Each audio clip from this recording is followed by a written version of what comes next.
this admission is significant and is something that I'm surprised hasn't been picked up and talked about more. But then with the war in Iran, lots of things are being buried. So this is a really interesting statement that not a single Russian region is safe anymore, and many Russian pro-Kremlin bloggers, war bloggers so-called, have been criticizing Shoigu for this interesting statement. What does this statement mean in global picture and inside Russia? Because Shoigu is a member of Vladimir Putin's inner circle. Yeah, well, he's a member of his inner circle, and as Secretary of the Security Council, he is responsible for security across the whole of the Russian Federation. But he can't ensure security. And he's now just admitted he can't do his job. The next normal step would be, I think, he takes up a window cleaning job and falls out of the 9th floor window of some high-rise building because he forgets that you can't clean a window that's open. That seems to happen to people who come out with statements like this. But Shoigu seems to be protected for some reason. So this is a significant move in the information domain because Putin and his inner circle have spent so much time and effort controlling this information domain. So I think what we will probably see over the coming days and weeks is more statements to try and suggest that NATO is behind all of the attacks and NATO is providing targeting information across Russia, and this is increasing the rhetoric around this being an existential war, not against Ukraine, but against NATO and NATO expansionism and the survival of Russia. The typical blurb that the Russian inner circle will come out with. But privately, I think this is an admission that Russia's on the back foot.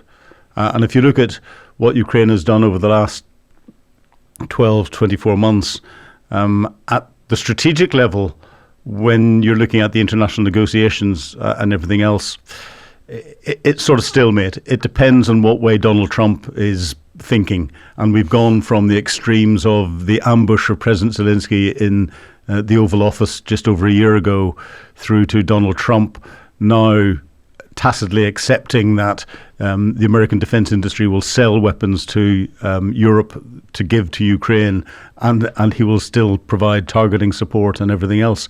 His statement on Air Force One about Russia providing targeting information to Iran, and that resulting in the deaths of US service personnel by Iranian missile attacks, when he turned around and said, "Oh well, they give the Iranians some information. We give the Ukrainians some information. It's just the same. We do the same to each other." I find that extremely surprising. But it's an admission that the support for Ukraine will continue, and it's there. So at that strategic level, we're almost in a stalemate situation until Russia decides to give anything in. At the operational level, Ukraine is having a massive impact on Russia. The imposition of sanctions on Russia's oil and gas infrastructure by destroying it is a very good tactic, and it was having a massive impact. That impact has only been mitigated in the short term by the fact that sanctions against Russian oil have been lifted for a short period of time, 11 weeks or so. But that's a slight mitigation. But Ukraine has got the initiative and is dictating the pace of what's going on at that level. Russia's reacting by trying to attack civilian targets in Ukraine. And then at the tactical level, we had effectively a stalemate. Russia was advancing a few 100 meters every month at a cost of thousands and thousands and thousands of soldiers through their meat grinder. But Ukraine seems to have not just stopped that, but reversed it and is now advancing in a number of different areas, albeit not significant. So I'd say the tactical front line is still a bit of a stalemate, but there are indications that what it is doing is I described as dislocating the Russians, and it's got the initiative, so it's stopping the Russians being able to concentrate any force that they may have been planning for some form of spring or summer offensive. And therefore the Russians, again, are on the back foot. Well, if they're on the back foot at the operational level and they're on the back foot at the tactical level, that will impact Putin's decision-making when it comes to the strategic negotiations if they ever restart again. Let's get back to the first probably year, so this full-scale invasion of Ukraine. When did this war go out of control of Vladimir Putin? I think the war went out of control of Vladimir Putin on day one. The plan that Putin had and his military had was exactly the right plan for taking over a country. Slightly tongue-in-cheek, we say in the UK, on my social media profile, I specialise in taking over countries.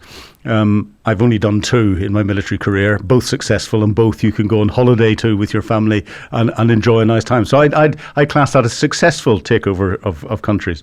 And they were under international legal mandates for us to do so. But to get as part of your preparation operations, to get intelligence services and special operations forces into the capital city to try and identify your key political leaders and military leaders and get to a position where you try and capture them. Tick, that's what you should do. To then put an air mobile force in to capture an airfield near the capital city, to get a bridgehead or a foothold on the ground, tick, that is the right thing to do. Reinforce that very quickly with an air-landed and air mobile operation from your Air Force. That's what you should do, tick. And then link that up with a ground force coming in to provide you sustained capability for carrying all the parade uniforms for everyone to go and have their victory parade, tick. That's the sort of thing that you should do. But the fact that Ukraine was prepared and that the special forces and intelligence services didn't find President Zelensky or any of the senior leaders in Kyiv. The fact that there was resistance at Homstel airfield and that the Russian special forces and their airborne forces, the VDV, were effectively contained in that area. The fact that the VDV airborne link-up was stopped whenever a couple of transport aircrafts carrying the initial wave of troops were shot down, and the rest had to withdraw. And then the fact that the ground link-up operation was fixed on 1 or 2 roads coming south by mobile Ukrainian forces was a masterstroke from a military and a military political perspective, and shows how to defeat an operation that was theoretically very good but extremely poorly planned, and even worse executed. And it was poorly planned and poorly executed because the Russians on paper should be very good at it, but in practice they've never practiced it. Everything that they do from a training perspective and all the rest of it is scripted. It's 3 tanks will drive from A to B, and halfway from A to B they will fire 2 rounds at a target there, hit the target, and tick, we have done our exercise to show we know how to do our combined arms operations, because a helicopter will fly over and an aircraft will fly over. That's not how warfare works, and that was proved whenever they failed in that. That caused a massive shift in thinking in the Russians, having lost that strategic objective and lost their initiative. And Ukrainian resistance was buoyed by that and started to attack the very sparsely concentrated Russian forces throughout the rest of Ukraine. Not really in the east, because the east was always a problem. But Ukrainian military had to concentrate on what the Russian main effort was, defeat that, which they did very well, and then deal with the longer term issue, which was the east. And again, if you look at the counterattacks that happened in Kharkiv and Kherson, pushing the Russians back there, those were significant moves. But they were the last significant moves that Ukraine could do with the configuration of the forces it had and everything else at that time. And it then got into the Russians having had time to consolidate on the east and start this meat grinder operation that they're working at the moment. From a military perspective, if I put the human cost to one side, it's fascinating. If I bring the human cost into it, it's horrifying. From your perspective, what was Vladimir Putin's biggest mistake during this campaign?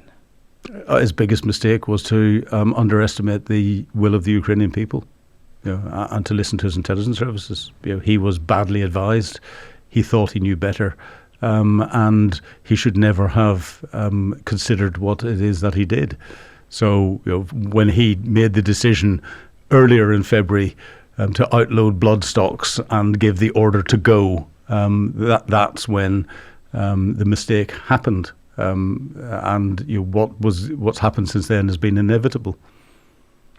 Let's also cover current situation on the ground in Ukraine and wider picture, the war, US-Israeli war against Iran. How does this influence Ukraine war, President Zelensky cards, Ukraine's cards, and Ukraine's position abroad and at home?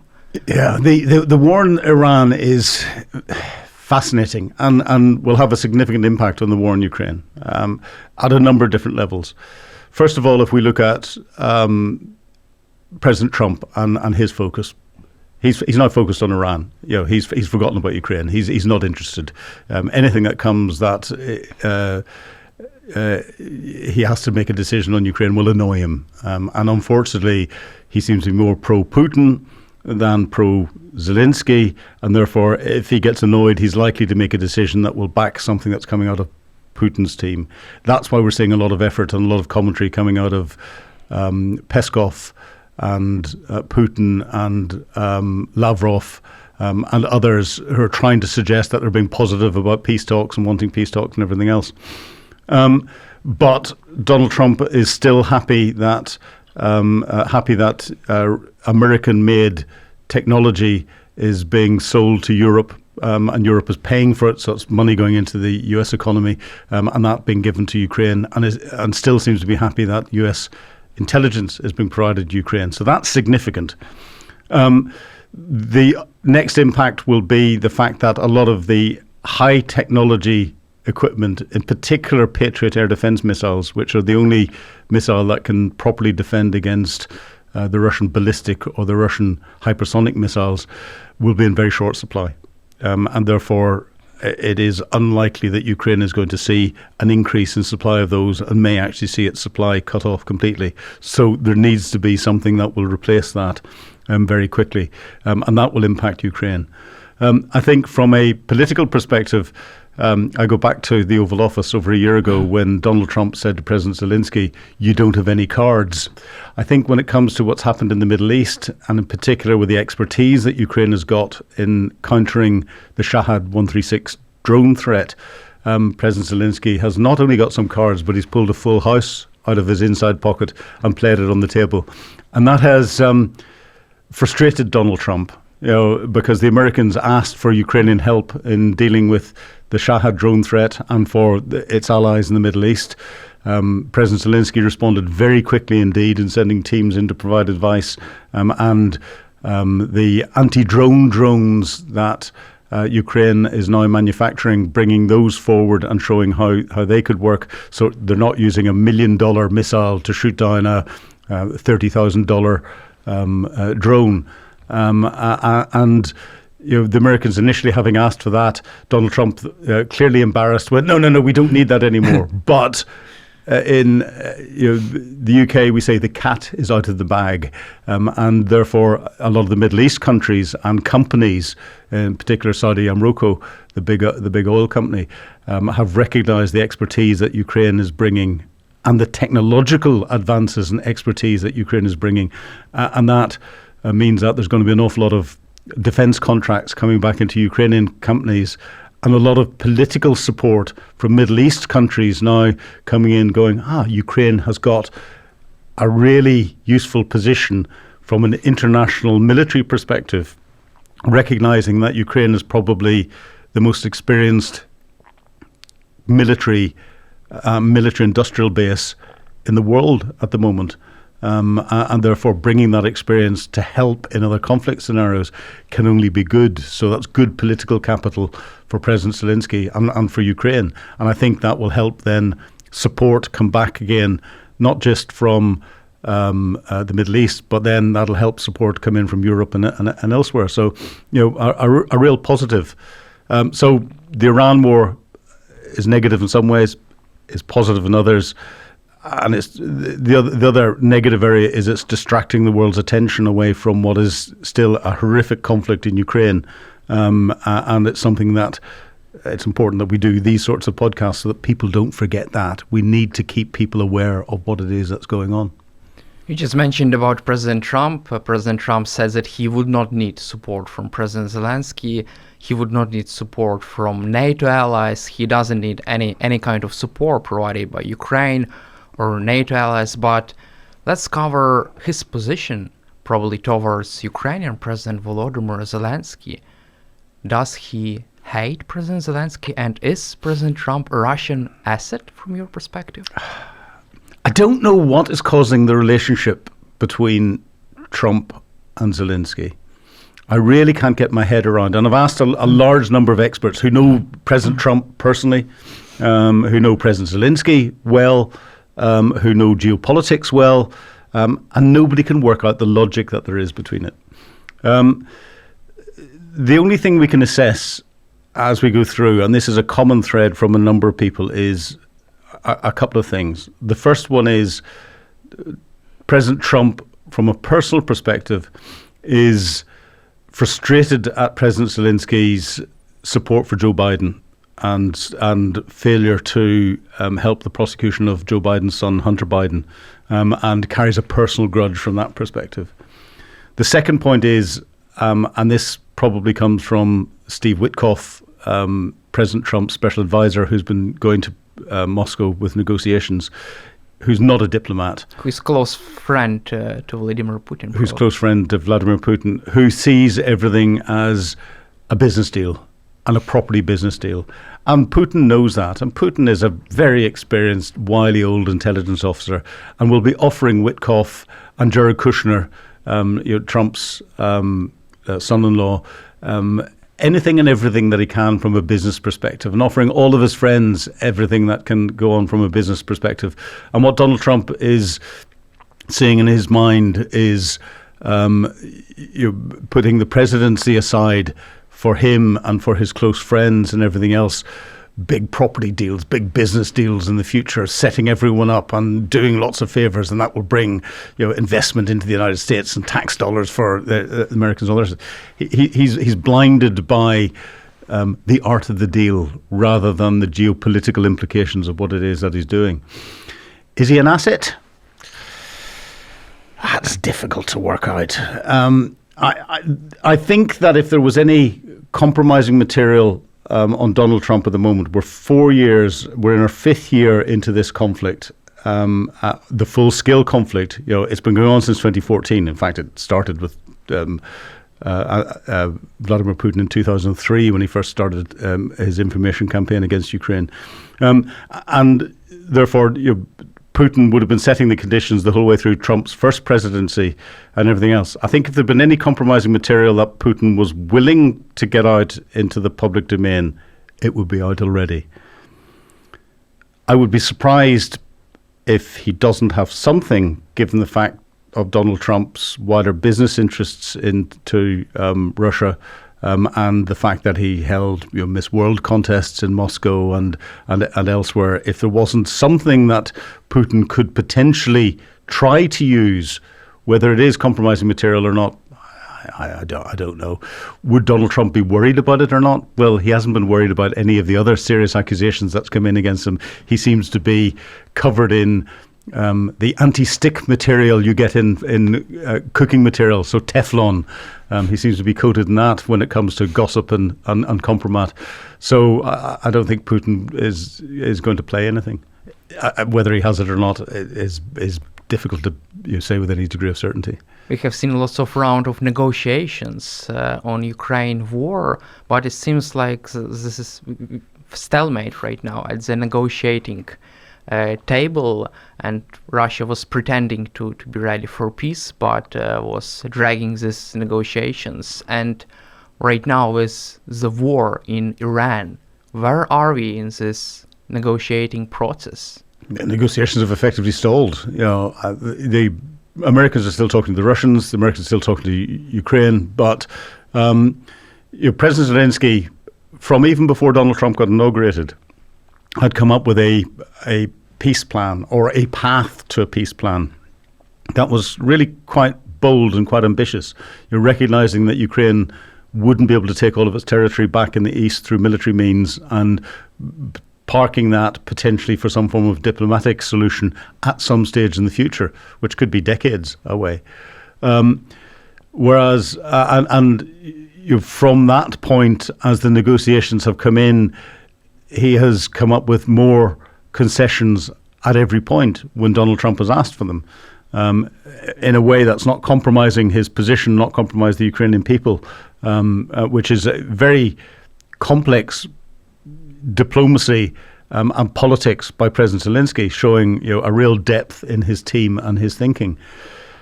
Vladimir Putin has given nothing. In fact, Vladimir Putin has increased his demands even more, and therefore hasn't compromised. And I think when you get into the psychology of it, Putin still thinks he can win militarily.